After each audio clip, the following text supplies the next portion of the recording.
Samantala, pagtaas ng bilang ng mga mag-aaral na may flu-like symptoms na itatala sa ilang paaralan sa Dagupan City.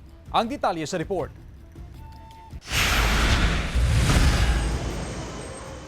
48 mag-aaral ng West Central Elementary School 1 sa Dagupan City ang lumiban sa klase ngayong araw. Base sa monitoring ng pamunuan ng paaralan, dinapuan ng sakit ang mga bata. Bukod sa mga mag-aaral, 8 guro rin ang absent ngayon matapos tamaan din ng sakit. Kapansin-pansin daw ang pagtaas sa bilang ng mga tinatamaan ng sakit ngayong malamig ang panahon.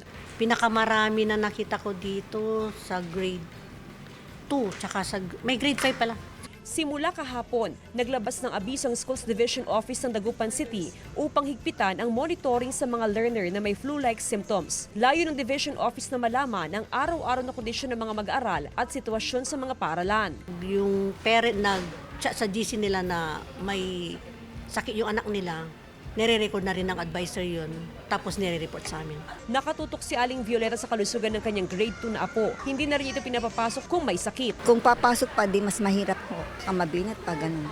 Kasabay ng pagtaas ng influenza-like illnesses, nanawagan ng health authority sa publiko na magsuot ng face mask upang makaiwas sa anumang sakit. Ugaliin natin na yung mga minimum public health standards ay i-practice natin kasi malaki po ang maitutulong nun sa proteksyon. Yung pagsusuot ng face mask, paghugas ng kamay, at lalong-lalo na po yung pagpapabakuna ng flu vaccine. Nananatiling 0 superflu case ang Region 1. Nauna nang nilinaw ng Department of Health na walang dapat ikabahala ang publiko sa kaso ng superflu sa bansa. Ito ay karaniwang trangkaso na naitatala tuwing malamig ang panahon. Mas mabilis lang ang hawaan o transmission ng superflu. Kasama si Jing Dakanay, Jasmine Gabriel Galban, One North Central Luzon.